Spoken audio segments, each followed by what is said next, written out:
Hello students, welcome back to my channel learn with Parul. Hopefully आप सब अच्छे होंगे, पढ़ाई कर रहे होंगे। ठीक है, वीडियो स्टार्ट करने से पहले मैं हर बार एक ही बात बोलती हूँ कि बेल आइकन पे क्लिक करके मेरे चैनल को सब्सक्राइब कर लें ताकि आपको लेटेस्ट अपडेट मिलती रहे। मैं जो भी नई वीडियो अपलोड करती हूँ वो आपको टाइमली मिल जाए। ठीक है। और रही बात, कुछ बच्चे क्वेश्चन के लिए भी बोल रहे थे सी में मैम क्वेश्चन भी डालो। बेटा अभी तो आपका सब्जेक्ट स्टार्ट ही हुआ है ये। ठीक है, आप पहले थोड़ा सा थ्योरेटिकल पार्ट पढ़ तो लो, क्वेश्चंस भी आपको मिल जाएंगे। ठीक है, जो भी इंपॉर्टेंट क्वेश्चंस होंगे थ्योरेटिकल भी जो होंगे फॉर कॉलेज स्टूडेंट्स वो भी मैं आपको बता दूंगी कि क्या क्या होंगे। ठीक है, लास्ट क्लास में हमने क्या पढ़ा था, डेटा टाइप के बारे में पढ़ा था। मैंने उनकी रेंजेस बताई थी, उनकी बाइट्स बताई थी, स्टोरेज बताई थी कि कितने बाइट्स या कितने बिट्स में होता है, बाइट और बिट में डिफरेंस बताया था। आज मैं कुछ टर्मिनोलॉजी है इसकी, पहले वो आपसे डिस्कस करने वाली हूँ। ठीक है, सबसे पहले आता है comments in a program. Comments के बारे में वैसे आपको मैं थोड़ा सा बता चुकी हूँ कि जब हमें हमें जो लाइन प्रोग्राम के एग्जीक्यूशन में नहीं शो करनी होती उसे हम किस में डाल देते हैं, कमेंट्स के अंदर डाल देते हैं। जैसे मैंने आपको एक एग्जांपल दिया था, अगर मुझे लिखना है write a program to calculate even numbers, तो मैं क्या करूंगी, इसको कमेंट में डाल दूंगी। तो ये कमेंट आपकी क्या होगी, शो ही नहीं होगी। सिर्फ ये कमेंट आपकी रिमेम्बरेंस के लिए है कि आप क्या करने वाले हो, ये प्रोग्राम का पार्ट नहीं होते। जब भी आप किसी भी चीज को इस फॉर्म के अंदर देखोगे, ये कमेंट्स का सेक्शन होता है, अगर इसके अंदर देखोगे तो इट मीन्स ये क्या है, आपका कमेंट्स है, ये आपके प्रोग्राम का पार्ट नहीं है। ठीक है,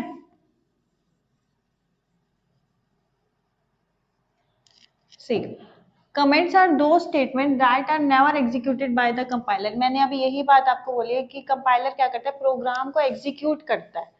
ठीक है, लेकिन अगर वो कमेंट में होगा, मतलब कमेंट का जो सेक्शन है उसके अंदर होगा, तो वो आपके प्रोग्राम का पार्ट नहीं है। बहुत बार कॉम्पिटेटिव एग्जाम में पूछा जा चुका है कि सी के कमेंट को हम किस में लिख सकते हैं। कुछ कमेंट्स हम ऐसे भी लिखते होते हैं, तो वो हर एक लैंग्वेज का अलग अलग है कि सी में हम कैसे लिखते हैं, HTML में हम कैसे लिखते हैं, C++ में हम कैसे लिखते हैं। तो सबका अलग अलग है, बट सी के लिए आपको लर्न करना है हम कमेंट्स को किस सिंबल से रिप्रेजेंट करते हैं, इससे। ठीक है, उसके बाद comments are use to make program more readable and understandable.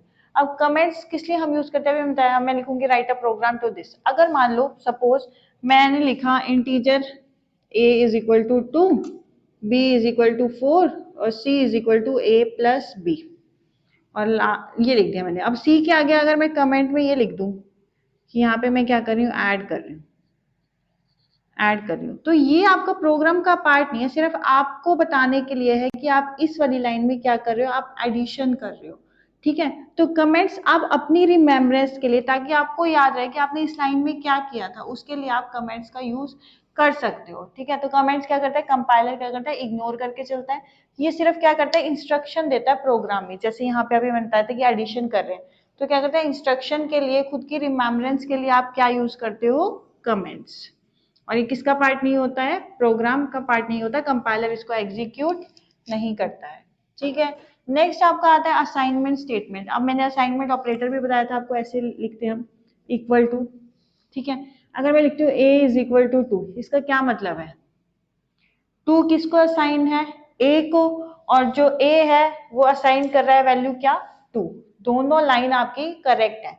Assignment operator क्या करता है, वेरिएबल को वैल्यू असाइन करता है। एक चीज और बता रही हूँ मैं इसमें आपको, आपके वेरिएबल क्या होंगे। अगर आपने a इज इक्वल टू 2 लिखा, तो जो लेफ्ट हैंड साइड पे होता है ना, जिसको हम वैल्यू असाइन करते हैं, वो आपका क्या कहलाता है, वेरिएबल कहलाता है। ठीक है, तो डेफिनेशन क्या करती है, are use to assign values to the variable. ये क्या करता है, वैल्यूज को असाइन करता है, मतलब ये 2 वैल्यू किसको असाइन करती है, a वेरिएबल को। It assign value to the variable, variable का name is equal to expression. यहाँ पे क्या आपका वेरिएबल का नेम आ गया और ये क्या आ गई, आपकी एक्सप्रेशन आ गई। ठीक है, देखो अब मैं यहाँ लिख रही हूँ a इज इक्वल टू में 20, तो a आपका क्या हो गया, वेरिएबल का name,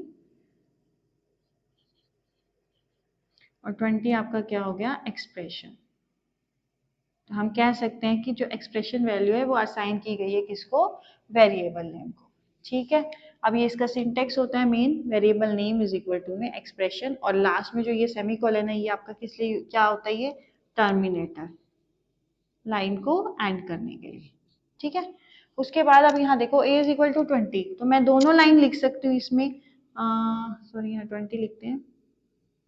a is assign the value 20, a ने वैल्यू असाइन हुई है 20, और हम सम इज असाइन द वैल्यू 0, अगर मैं यहाँ पे सम इज इक्वल टू 0 लिख दूं तो, ठीक है। आप उल्टा भी बोल सकते हो, 20 is assigned to a and 0 is assigned to sum, दोनों लाइन ही आपकी क्या होती है इसके अंदर, करेक्ट होती है, ठीक है। अब आपका आता है मल्टीपल असाइन, ये तो सिंगल वैल्यू होगी, a को हमने क्या वैल्यू दे दी, 20 दे दी। अगर हमें मल्टीपल वैल्यू असाइन करनी है तो हम कैसे करेंगे, अगर हम दो या दो से ज्यादा वेरिएबल को असाइन करना चाहते हैं सेम वैल्यू, तो हम कैसे करेंगे, जैसे ये तो सिंगल वेरिएबल हो गया, सपोज आपके पास a भी 20 है, b भी 20 है, तो हम ये वैल्यू कैसे असाइन करेंगे, तो हम इसको असाइन करेंगे a is equal to B is equal to C is equal to 20, मतलब तीनों को हमने क्या वैल्यू असाइन कर दी है 20।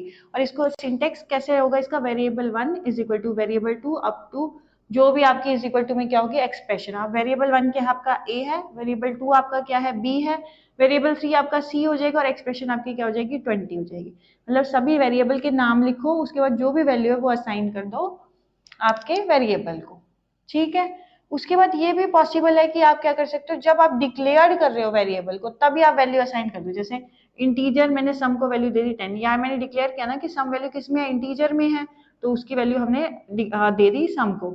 अब यहाँ पे मैंने यस को करेक्टर डिफाइन किया, मतलब यहाँ पे डिक्लेयरेंस जब हम डिक्लेयर करें तभी हम कोई ना कोई वैल्यू असाइन कर सकते हैं। तो हम जो असाइनमेंट होते हैं वो तीन तरीके से कर सकते हैं, एक तो असाइनमेंट नॉर्मल सिंगल वैल्यू की, एक असाइनमेंट मल्टीपल असाइनमेंट, और एक हमारा होता है क्या, at the time of declaration, assignment at the time of declaration. Declaration के टाइम पे अगर आप कोई वैल्यू असाइन करोगे तो वो क्या कहलाएगी, असाइनमेंट की, जब आप डिक्लेरेशन के टाइम पे असाइन करो। मतलब तीन टाइप के मैंने असाइनमेंट बता दिया आपको, नॉर्मल, मल्टीपल और डिक्लेरेशन टाइप पे। अब आगे बढ़ते हैं।